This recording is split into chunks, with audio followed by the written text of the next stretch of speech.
Silakan duduk Bapak Ibu sekalian. Thank you very much. Terima kasih banyak. Is this on? Test? Yes. Well, thank you very much for coming out today. Terima kasih banyak saudara boleh hadir pagi hari ini. I sure appreciate the opportunity to share. Saya mengucap syukur diberikan kesempatan untuk membagi firman Tuhan kepada saudara. To share the good news that God has shared with me. Memberitakan kabar baik yang Tuhan telah berikan kepada saya.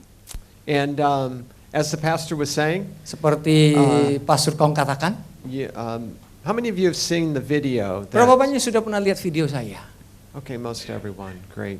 Well, Hampir semuanya. just very briefly, so that those of you that haven't, just know a little bit about me. Saya cerita sedikit ya, summary ya, supaya semua orang bisa dalam satu one page ya, satu halaman yang sama. As the pastor said, I got cancer. Saya kena kanker. And when it first started out, it didn't seem like anything that you would be concerned with. Mulainya dari gatal-gatal, rasanya nggak apa-apa itu. And after prayer, Tapi setelah doa, nothing happened. nggak ada yang terjadi. So I thought, sometimes it does take, there's a process involved. Jadi akhirnya saya berpikir ya mungkin harus ada proses So kali ya. I wasn't concerned about it. Jadi saya nggak pusingin. And it got worse and worse and worse. Tapi tambah buruk. And after I went to the doctor, Dan kemudian saya cek ke dokter. I had a diagnosis of malignant skin cancer. Saya kena diagnosa, dokter bilang itu adalah penyakit kanker yang bahaya. And then I became very afraid Nah, saya jadi takut. because of all that goes along with the thoughts of cancer. Karena kepikiran jadinya, jadi takut. And so after a period of like 8 years Dalam kurun waktu 8 tahun, of struggling to receive healing, bergumul untuk menerima kesembuhan. I finally embraced healing Akhirnya saya memeluk kesembuhan itu.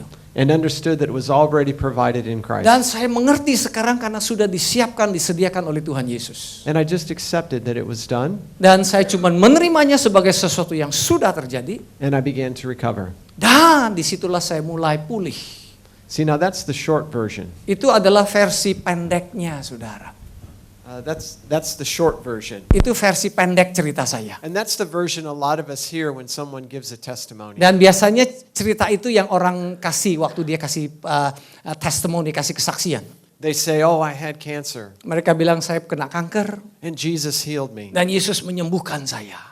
And we get really happy for them. Dan kita senang mendengar berita itu. We're excited that, yes, God is still alive Dan and kita working bilang, wah today. Tuhan masih hidup, dia masih menyembuhkan saat ini. But then you get cancer, Tapi kemudian saudara yang kenanya. or then you get sick. Atau saudara yang kena sakit. And then suddenly the joy and the excitement about Dan God's a tiba-tiba healer excited kita terhadap Tuhan menyembuhkannya mulai pudar. goes away. Mulai hilang. So why is that? Mengapa bisa demikian, saudara? Why is it that we're so confident when we hear about someone else being healed that God's a Kenapa sih healer, kita yakin sekali waktu kita dengar orang lain kesaksian disembuhkan? but when it happens to us, Tapi kalau kena kita, suddenly we're not so strong in our faith? tiba-tiba kita jadi loyo akhirnya. Am I alone in that, or has Apakah cuma anyone saya else sendiri ngerti nggak experienced maksud that? nyambung ya? Yeah, I think everyone has experienced to some degree Saya percaya semua kita mengalami di dalam kadar tertentu. not experiencing something they're expecting from Tidak God. mengalami apa yang kita harapkan dan doakan. Why do you think that is? Menurut saudara kenapa ini bisa terjadi?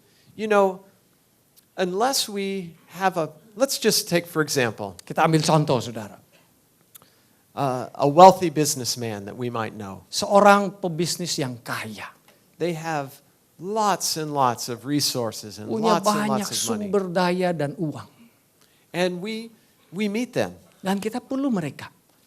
Could we have any confidence that they're going to give us some of their wealth? Yakin gak saudara kalau saudara minta mereka kasih sama saudara? See, we know that he has the resources, Kita tahu sih dia punya banyak sumber dayanya. but we can't have any thought or confidence that we can partake of that Tapi kan kita nggak pernah bayangkan, nggak pernah berani bayangkan kalau kita minta dia akan berikan. unless he would give us a promise. Kecuali dia kasih janji sama kita. See, if you met him and he said, I'd like to give you $2,000. Saudara ketemu dia bilang, saya mau kasih kamu $2,000. Then we would have confidence. Nah, dengan begitu kita jadi yakin. See, if we understood his integrity, Nah, kalau kita mengerti tentang integritas orang tersebut, we would have confidence pasti kita punya that we're going keyakinan to receive that bahwa kita akan menerima $2,000. $2,000 itu. Amen? Amin, saudara. And where does our confidence come from? Nah, keyakinan itu datangnya dari mana? It's not just based on his ability to give. Bukan hanya karena kemampuan orang itu bisa memberikan kepada kita, It's based on the promise that tapi he made berdasarkan janji yang dia sudah berikan. that he would give us the money. Bahwa dia akan memberikan uang itu kepada kita. See, most of us have read the word. Kebanyakan kita sudah baca firman, We've read promises kita that, sudah baca janji-janji Tuhan. like we saw many today on the screen Seperti yang today, tadi kita lihat di screen, saudara. in the songs, Juga di nyanyi-nyanyian yang kita nyanyikan tadi. in the sharing by our Dalam sharing pastor, yang tadi saya sharekan. about that God is a healer. Bahwa Tuhan itu seorang penyembuh, sang penyembuh. So we know that the promise is here. Jadi kita percaya janjinya ada di Alkitabnya. It has been spoken to us, Sudah diomongin kepada kita. but have we all received it? Tapi apakah kita semua sudah menerimanya? Same with the businessman. Sama juga dengan orang bisnis tadi. See, if he just makes you the promise, Dan kalau dia cuma kasih janji kepada saudara, and then he leaves the room, dan kemudian dia pergi dari ruangan ini, aren't you going to wonder, how am I going to get that saudara money? pernah berpikir gak dapat dari mana nanti $2,000? See, unless you knew and had confidence in his integrity to carry out his word, Kecuali saudara yakin akan kemampuannya dan integritasnya, saudara akan mendapatkannya. all you'd have is just a promise. Yang saudara punya kan cuma janji tok. So you would know his ability, Jadi sudah tahu kemampuan dia, you would know that you now have a promise that he will give you, dan sekarang sudah punya janji bahwa dia akan memberikannya. but now how are you going to get it? Pertanyaan berikut, bagaimana saudara mendapatkannya sekarang? Amen? Amin. Amen. You know, the same principle God established with himself. Nah, Tuhan sudah membuat prinsip yang sama. See, there's not a single thing in God's word Tidak ada satupun dari janji di firman Tuhan that we can take or appropriate yang kita bisa ambil atau aplikasikan by prayer alone. hanya dengan doa. See, we can't just, take for example, salvation. Ambil contoh keselamatan deh, saudara. Can you just pray and ask God to save a friend of yours that is unsaved? Boleh nggak saudara berdoa supaya Tuhan selamatkan orang teman saudara yang belum selamat? Can you? Bisa nggak saudara? Well, you can ask him, Ya tentu saudara bisa minta Tuhan. but will that person be saved without their response? Tapi mungkin nggak orang yang sudah doakan itu diselamatkan kalau dia tidak respon? See, their response is necessary in order to take Jadi respon mereka itu diperlukan untuk mendapatkannya. the promise that God has for them to be saved. Mendapatkan janji yang Tuhan sudah janjikan bahwa mereka akan diselamatkan. Mereka diberi kesempatan untuk See, diselamatkan. the same thing happened with all of us. Nah, hal yang sama, prinsip yang sama juga terjadi buat kita semuanya. Every one of us had people praying for us Semua kita pasti ada orang lain yang mendoakan kita. that we would receive Christ. Supaya kita bisa menerima Yesus. Amen? Betul? But it did not work for any of us in this room Tapi ini tidak akan bekerja bagi kita semua di ruangan ini until we heard the word. sampai kita mendengar firman. But just hearing the word and the promise that God wants all of us saved Tetapi kalau hanya mendengar janji yang Tuhan katakan lewat firman-Nya, was not enough to save us. nggak cukup untuk menyelamatkan kita. See, I heard for many years the message of salvation. Sudah tahu nggak, bertahun-tahun saya mendengar khotbah tentang keselamatan. I was raised in a Christian home. Saya dilahirkan dari keluarga Kristen. My grandfather was a preacher. Opa saya adalah seorang pengkhotbah. So I was continually exposed to the message of Jadi saya sudah salvation. terbiasa dengan khotbah-khotbah yang seperti itulah. But just growing up under it, Tapi hanya karena mentang-mentang saya lahir dari keluarga ini, it just became words in my mind that this is just part of itu living. hanya bagian daripada kata-kata yang biasa setiap hari saya dengar. But it wasn't until I acknowledged what that word was saying Sampai saya mengakui apa yang dikatakan tersebut. and received that it was speaking directly to me, Dan menerimanya sebagai firman untuk saya pribadi. and then believed it in my heart, Dan percaya di dalam hati saya. and then prayed to receive, dan berdoa untuk menerimanya, that word nah firman tadi worked salvation in my life. barulah bekerja di dalam membuat keselamatan di dalam hidup saya. Amen? Amin. That's worked for every single person in this Dan room. ini berlaku untuk semua daripada saudara di sini. See, we all accept and receive that concerning salvation. We understand that. Amen? Kita semua mengerti akan hal ini tentang keselamatan, bukan? But when it comes to healing, Tetapi waktu sampai kepada kesembuhan, most of us set our focus kebanyakan kita punya fokus on a prayer from someone. hanya doa dari orang lain. See, when I got sick and my prayer wasn't answered at first, Pertama waktu saya sakit, saya doa dan rasanya tidak dijawab.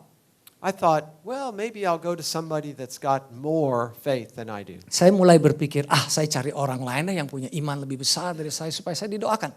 So I went to a close friend who was very bold in Jadi the saya faith, cari teman saya yang penuh dengan keyakinan besar. and they prayed for me, Dan mereka doakan saya. and nothing happened. Dan juga nggak terjadi apa-apa. Anyone experience that? Ada yang juga mengalami hal yang sama. You know, we're always more confident in someone else's faith Rasanya kita lebih percaya kepada iman teman kita ya. than our own. Daripada iman diri sendiri. Amen? It used to be that way for me. Dulu juga saya begitu. And so after I got sick and I went to my good friend, Jadi and, setelah saya sakit had dan him pergi pray ke teman for me, saya, minta dia doakan saya. nothing happened Nggak either. ada yang terjadi. So I went to my pastor. Jadi akhirnya saya datang kepada gembala saya. Same thing. Hal yang sama. I asked him to pray for me. Minta dia doakan saya. He laid hands on me, Dia tumpangkan tangan kepada saya. like the Bible says, Seperti Alkitab katakan. and he said, "You will recover." Dan dia bilang, kamu akan sembuh. And I went on my way. Dan saya hidup sehari-hari seperti biasanya. And again, nothing happened. Dan nggak terjadi lagi. Amen? Amin. It's a common story. Jadi cerita yang umum ya. See, when we go to the Lord for salvation, Waktu kita datang kepada Tuhan untuk keselamatan jiwa, keselamatan kita, the procedure I just described yang prosedurnya tadi saya sudah sampaikan about salvation, mengenai keselamatan, we're all aware of because we've kita experienced sadar, it in kita our life. mengerti. But why is it that when we pray Tetapi and nothing pertanyaannya, happens, waktu kita mulai berdoa dan tidak ada hal yang terjadi, we don't apply that same principle? kenapa kita tidak pakai To prinsip receiving yang healing. sama waktu kita untuk terima kesembuhan juga? That's kind of what I wanted to talk about today. Ini yang saya ingin bagikan kepada saudara hari ini. Okay? And let me ask you a question. Izinkan saya bertanya satu pertanyaan kepada saudara. Let's say I'm a farmer Katakanlah saya seorang petani. and I want to plant some rice. Saya mau tanam padi. Rice, anybody like rice in Semua suka Indonesia? nasi di sini. Do you? You people love rice. Saudara itu seneng sama nasi. You have it at every meal. Setiap makan selalu ada nasi. And I'm learning to love rice too. Dan juga saya mau mulai jatuh cinta sama nasi. It's good. And Enak juga. my host, Joseph, says people have to have rice Pak Joseph bilang semua orang harus makan nasi. because if they don't have it, they don't feel full. Karena kalau belum makan nasi rasanya belum kenyang. Amen? Amen. I understand what he means now. Yeah. Not rice, rice plus plus. Oh, rice Rice plus plus chicken plus. plus beef plus. Yes, yes, I know. I've eaten with you, Pastor. So, let's say I'm a farmer and I want to plant some rice. Saya seorang petani mau tanam padi. So I go out and I buy a big bag of rice seed. Jadi saya beli benihnya sebesar-besar. Good seed. Maksudnya satu karung besar. Wow, dengan nilai yang tinggi. And I'm really excited. I've got enough seed here to grow a crop that'll last rice every day. Saya senang, saya for sudah 2 dia years. nanam dan saya memikirkan pasti nanti akan hasilnya besar selama 2 tahun. So I take that bag home Saya ambil karung itu bawa pulang on my scooter. dan skuter naik motor seperti di Indonesia. That's another thing I've noticed about Itu hal yang Indonesia. lain yang saya belajar di Indonesia. It's amazing what you can carry on a motorcycle. Luar biasa motor itu bisa bawa banyak sekali barang. I've seen 5 people on a motorcycle. Ada 5 orang di satu motor. It's amazing. Luar biasa. That would never happen in the United Nggak States. mungkin terjadi di Amerika itu. Nothing is impossible in Indonesia. That's right. Amen. I'm discovering that. The people are very ingenious. Orangnya itu pintar. Yes, yes. I think all the Americans could come and learn from you. Saya rasa orang bule perlu datang ke sini belajar. So anyway, I get my bag of rice home Jadi on my anyway, scooter, saya ambil karung saya, and I put it in my storage room. saya simpen di gudang.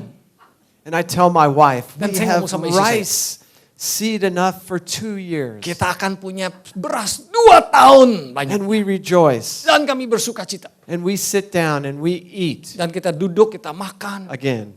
And Sekali lagi makan lagi. And we rejoice that I've got all this seed for all this Oh, rice. saya senang sekali benihnya, banyak sekali yang saya beli, bagus-bagus benihnya.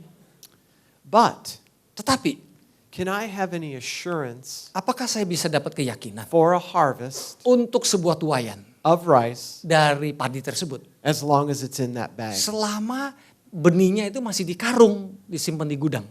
See, I can't have any confidence. Saya nggak bisa punya keyakinan tuh. At what point can I have confidence that I'm going to have a harvest? Sampai kapan saya bisa punya keyakinan bahwa saya akan punya tuaian besar?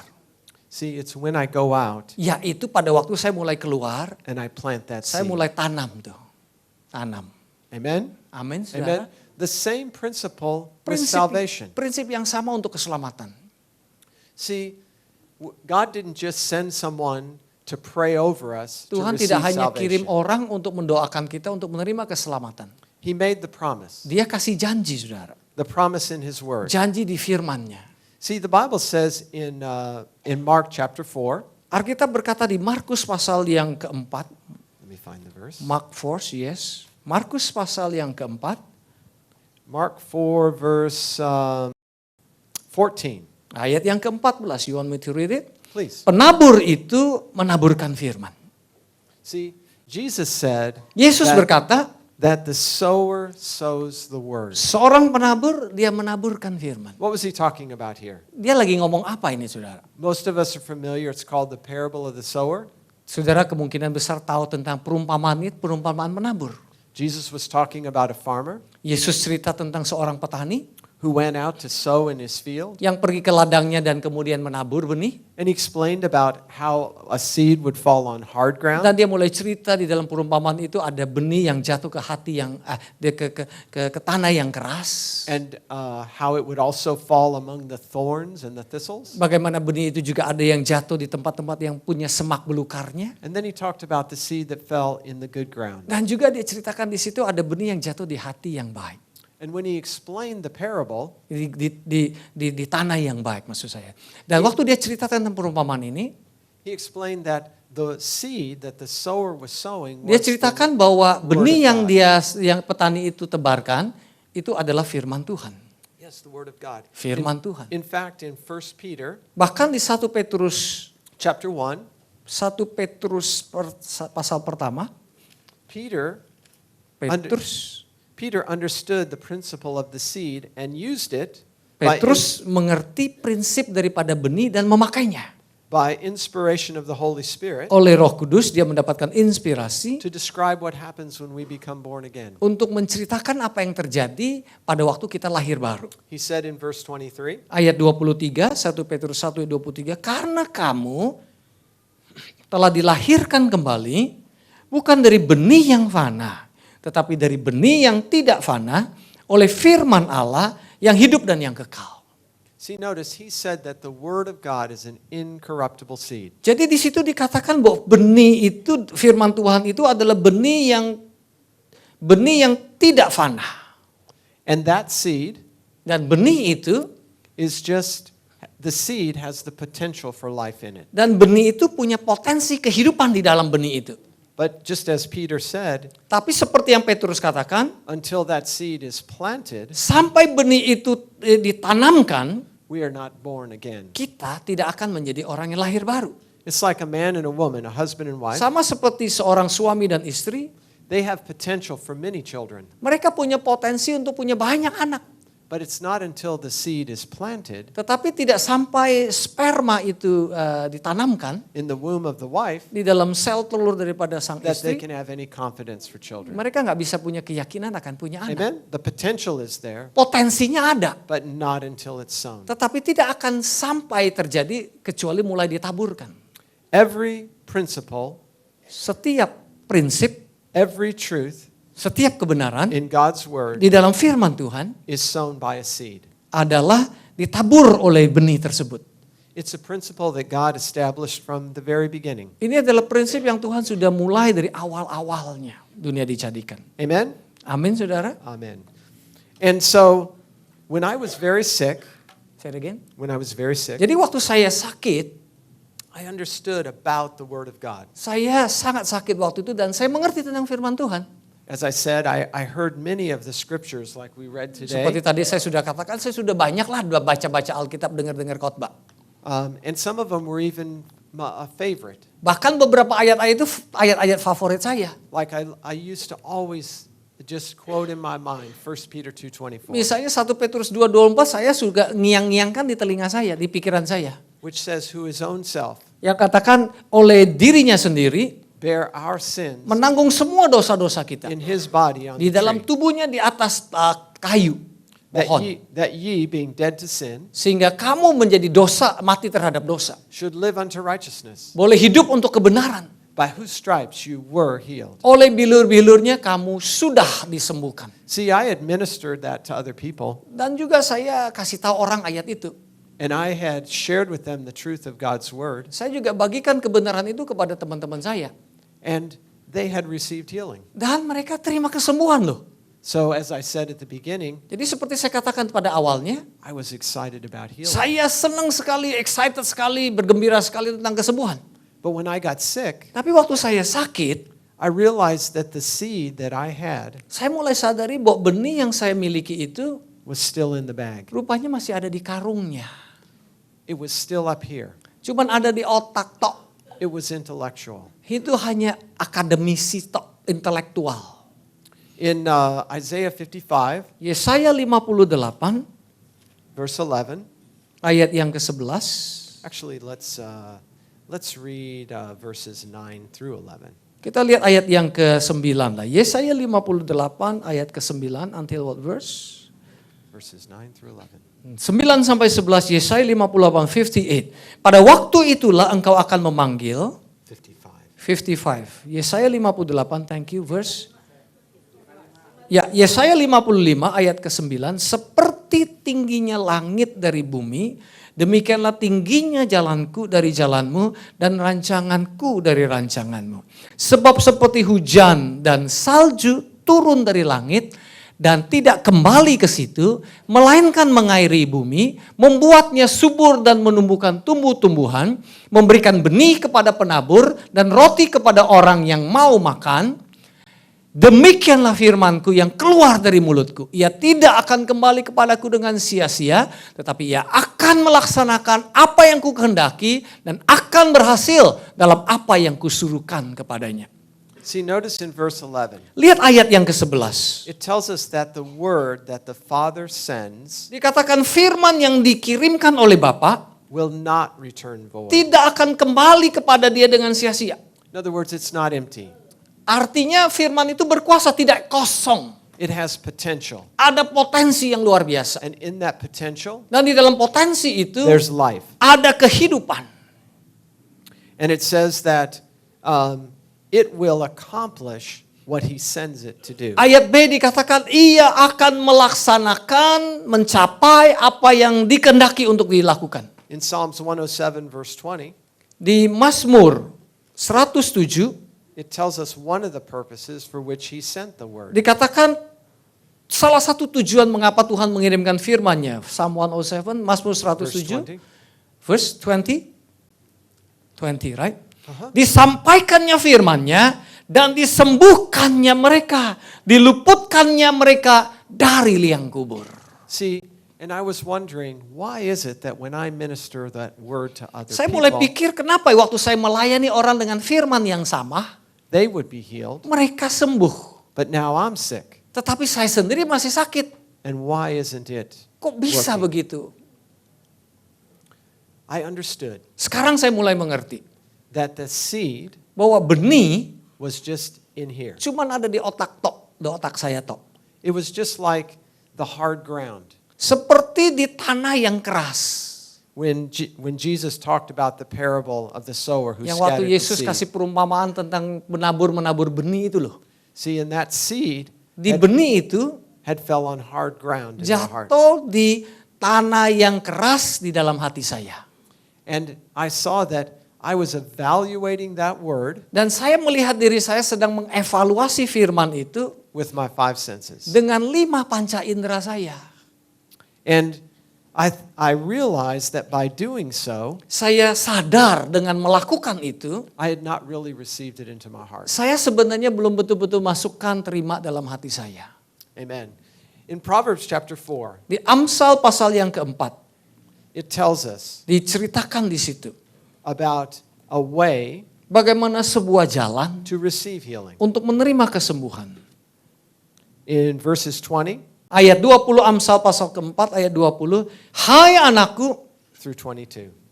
perhatikanlah perkataanku, arahkanlah telingamu kepada ucapanku, janganlah semuanya ini menjauh dari matamu, simpanlah itu di lubuk hatimu, karena itulah yang menjadi kehidupan bagi mereka, ayat 22, yang mendapatkannya dan kesembuhan bagi seluruh tubuh mereka. Notice there's 3 principles. Lihat ada 3 prinsip di situ. In verse 20, Ayat 20, it says that we give attention dikatakan kita perlu memperhatikan and incline our ear to hear. dan mengarahkan telinga kita untuk ucapan tersebut, untuk mendengar. To what? What Untuk do we apa? give that attention to? Kita perhatikan apa? To what God is saying to us. Yaitu mendengar apa yang Tuhan katakan kepada kita. It says that once we hear that, Dikatakan sekali kita mendengar itu, once we give our attention to it, waktu kita mengarahkan telinga kita, perhatian kita kepadanya, that we should stretch out to continue to hear what it's saying. dan dikatakan kita harus terus mendengar apa yang dia katakan. And then it tells us Dan kemudian dikatakan lagi, to not let our eyes off of what God is saying to us. dikatakan ayat 21-nya, janganlah matamu, janganlah semuanya ini menjauh dari matamu. It goes on to say Dan diteruskan lagi, that it's not enough just to be focused on it, jangan cuma fokus saja, but we have to keep that word in our heart. tapi simpanlah firman itu di lubuk hati kita. See, it's just like the bag of rice again. Seperti tadi benih yang di karung tadi lagi. See, if I desire to have a harvest of rice, Kalau saya ingin ada tuaian yang besar dengan padi, I go out and buy the seed, saya beli benih itu and I never plant it, dan tidak pernah saya taburkan. then I've just attended to what I needed Saya for a cuma harvest. I've attended to what I needed just for the harvest. saya say it in another word, By the please. way, I have what I need for a harvest. Saya sudah I have what I need. Saya telah memiliki apa yang saya perlukan untuk sebuah tuaian besar. Okay, so we could say I've heard the word, what's necessary for. Jadi boleh dibilang begini ya, saya sudah harvest. dengar tentang teori untuk menuai ya. Saya sudah dengar teori bagaimana membuat padi menuai. Menuai padi. If I'm just focusing on the bag of seed Tetapi kalau saya hanya fokus kepada benih di karung tersebut and I never plant it, dan tidak pernah menaburnya ke tanah, it's just going to be empty words. It's just nanti gonna be hasilnya empty akan seed. kosong. Amen? Benar saudara? Amen. But this says, Tapi di sini dikatakan, it says, my son, give attention to my words. hai anakku, perhatikanlah perkataanku, Incline your ear to what I'm saying arahkanlah telingamu kepada ucapanku, and don't let it depart from your eyes. janganlah semuanya ini menjauh dari matamu. But the next step is the important step. Yang berikutnya itu penting. It says to keep it in the Dikatakan midst of your heart. disimpan di dalam lubuk hati See, kita. we need to sow it into our heart. Jadi kita perlu tabur itu ke hati kita. How does that happen? Bagaimana caranya? How does it actually get from just words rattling around in our head Bagaimana firman yang hanya terngiang-ngiang di otak kita itu masuk ke dalam hati to kita? actually being sown into our heart? Sampai masuk ke lubuk hati kita. Bagaimana caranya? It happens in the same way that we receive salvation. Nah, caranya sama seperti kita terima keselamatan kita. See, I think what makes receiving salvation easier, Saya rasa kenapa sih menerima keselamatan itu gampang. and that's a natural perspective, Dan ini tentunya dari perspektif alamiah. is that we've never seen Jesus. Kita nggak pernah lihat Yesus. Have we? Has anyone seen Ada yang Jesus pernah lihat with their Tuhan eyes? Yesus dengan mata jasmania? Okay. Has anyone seen heaven open and the Apakah ada angels saudara singing? pernah lihat langit terbuka, surga terbuka? See, we all receive that based on the promise of God's word. Jadi kita cuma terimanya berdasarkan janji firman Tuhan, gitu aja. And it's like we're comfortable with that. Jangan kita oke tuh dengan hal itu. It's like we don't worry about whether it's real or not. Jadi rasanya kita nggak khawatir lah ini benar apa enggak, kita nggak pernah ragukan. And even if we don't feel saved sometimes, Bahkan kadang-kadang kita tidak merasakan kita itu selamat, kadang-kadang. we remind ourselves of what the word says. Kita ingatkan diri kita akan apa yang firman katakan. We remind ourselves that when it says, whosoever shall call upon the name of the Lord is Kita what ingatkan diri kita dengan firman Tuhan yang berkata, barang siapa yang berseru kepada nama Tuhan, shall be saved, dia akan diselamatkan. is something that we've done. Itu sesuatu yang sudah kita lakukan. And so we feel saved Jadi kita merasa aman, kita merasa selamat. based on what the word of God says. Berdasarkan apa yang firman Tuhan katakan. And most of us Dan kebanyakan kita, saudara, that have spent any time in church yang telah menghabiskan banyak waktu di gereja, have heard that message probably every Sunday. sudah mendengar hal ini hampir setiap minggu. We hear it over and over. Kita dengar terus, menerus terus kita dengar. And it's like part of our thinking, it's part of our heart. Kayaknya itu sudah masuk ke otak kita dan juga sudah menjadi bagian dari hati kita. Because we're not evaluating it by our five senses. Karena kita tidak mengevaluasi keselamatan kita berdasarkan 5 panca indera kita. Let's go back to the analogy of the guy that's sowing the rice. Kita kembali lagi ke analogi orang yang menabur ya. Okay, I've got this good seed. Saya punya benih yang bagus. I've gone out and I've planted it. Dan kemudian saya pergi ke ladang saya, kemudian saya tabur. I put it in on a Monday. Hari Senin saya tabur. And now Wednesday, Dan hari Rabu, I'm going to go out and dig it up to see if it's working. saya hari Rabu lihat-lihat benih, kemudian saya copotin deh. What do you think's going to Saya happen pengen to lihat. that seed? Menurut saudara, apa yang akan terjadi? Apakah akan ada tuayan? Is that seed going to grow? Apakah benih itu akan tumbuh? No. Tidak. We're going to stop the process. Kita akan menghentikan, membunuh proses tersebut. Amen? Betul bukan? See, and that's what I was doing. Nah itu yang saya lakukan dulu. I was letting my senses Saya mengizinkan 5 panca indera saya pull up that seed mencabut benih firman, that by his stripes I was healed. yaitu benih firman yang mengatakan boleh oleh bilur-bilurnya saya sudah disembuhkan. See, I was evaluating Saya mengevaluasi whether I was healed or not apakah saya sudah sembuh atau belum by how I felt. berdasarkan perasaan saya. And I had all my senses working against me. Oh, dan 5 panca indera saya itu bekerja dengan kuatnya menghantam firman Tuhan. Every time I would move, I would feel it. Setiap kali saya bergerak rasanya sakit. I could smell it. Saya juga bahkan mencium bau kanker saya. I could feel the pain of it. Saya bisa ngerasakan sakitnya minta ampun. See, my senses were continually engaged. Jadi 5 panca indera saya itu aktif sekali. See, and so what we read in Proverbs 4, Apa yang kita baca di Amsal pasal yang keempat, where it says, let not your eyes depart from the word, dikatakan janganlah matamu menjauh dari firman Tuhan. my focus was being pulled away. Tetapi terus menerus pengalaman saya, mata saya menjauh dari firman. Mata saya ditarik keluar dari firman. So when I would look at the healing that was available to me in Christ, Jadi waktu saya melihat kesembuhan yang sudah dijanjikan, disediakan oleh Kristus Yesus, I would be confident that yes, I'm going to recover. saya mulai yakin, ya saya akan sembuh. But when I would look at my symptoms, Tapi kemudian saya melihat kepada gejala-gejala saya, notice lihat my choices. pilihan mana yang saya mau ambil. I can look at Saya bisa melihat kesembuhan Tuhan, what God says about me, apa yang Tuhan katakan tentang saya, and while I'm looking at this, dan sementara saya melihat janji ini, can I see what's going on? bisa nggak saya lihat yang 5 panca indera saya?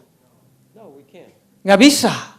But when I'm looking over here Tetapi waktu saya mulai melihat kepada 5 panca indera saya, shoot, at what my body's saying, atas apa yang tubuh saya katakan, then can I see what this is saying? saya bisa melihat nggak janji Tuhan? See, Nggak bisa.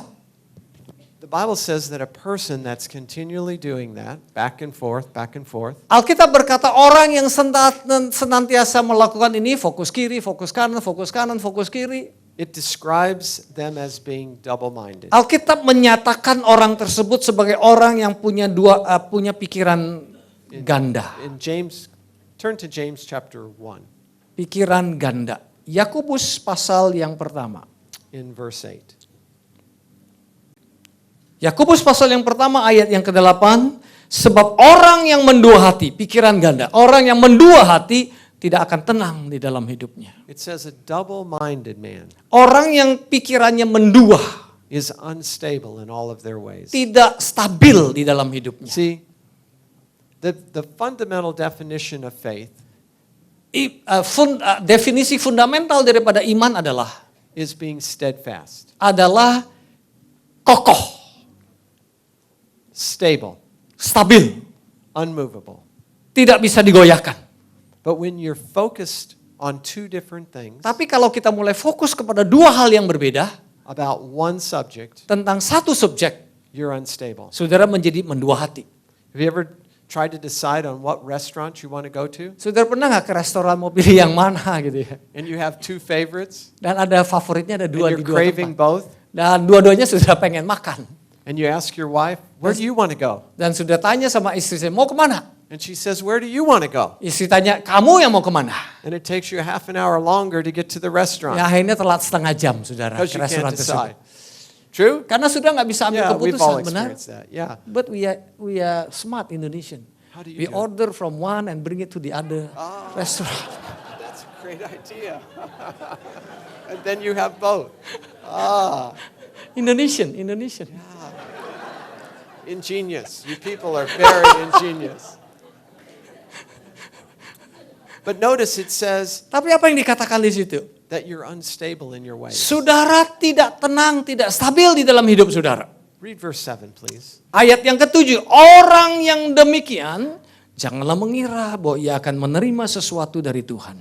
See, it says there that that person who's double-minded Ayat yang ke-7 dikatakan orang itu yang mendua hati is unable to receive tidak bisa menerima what God has provided for them. apa yang Tuhan in telah Christ. siapkan bagi mereka di dalam Kristus Yesus. See, it's not God withholding. Ingat saudara, bukan Tuhan yang menahan berkat tersebut, tidak. See, God is not waiting for us to get all of our ducks in a row or everything in line. Tuhan tidak menunggu sampai saudara itu sempurna, enggak. He's not waiting for that. Dia tidak menunggu sampai saudara hebat, tidak. Remember in one of the songs we sang how that Christ took our sins Ingat nggak lagu yang tadi kita nyanyikan di mana kan dikatakan Yesus mengambil dosa kita and that with his stripes we were healed? dan oleh bilu-bilunya kita sudah disembuhkan? When was that done? Itu kapan terjadinya saudara? Was that done the day that you got saved? Apakah terjadi setelah saudara diselamatkan? Or was it done 2,000 years ago? Atau sudah selesai 2000 tahun yang lalu? It was done 2,000 years 2000 ago. tahun yang lalu. Amen? And our confidence is resting in that that's finished. Dan keyakinan kita itu bersandar kepada sesuatu yang sudah selesai 2000 tahun yang lalu. See, so it's not that God is withholding Jadi from us. Tuhan tidak menahan berkat-berkat kita. A person that gets saved today Orang yang selamat hari ini is just receiving what God's will has already been sebenarnya provided hanya for them. menerima kehendak Tuhan, janji Tuhan yang sudah dia lakukan 2000 tahun yang lalu. See, so I used to read this scripture Saya biasa kalau baca ayat ini, when I had religious thinking, agamawi, pada waktu itu pikiran saya masih pikiran religius, agamawi. and I was thinking that I could not receive from God, Tadinya saya pikir saya tidak bisa terima dari Tuhan, that He was not releasing healing karena Tuhan itu tidak mau memberikan kesembuhannya kepada saya, because I wasn't doing everything right. gara-gara saya belum berbuat baik sih.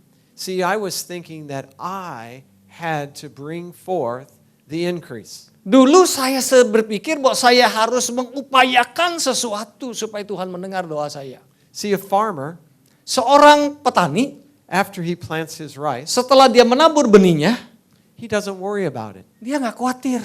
He just goes home Dia pulang ke rumah and does all the rest of his work. dan ngerjain pekerjaan yang dia lakukan biasa. Amen?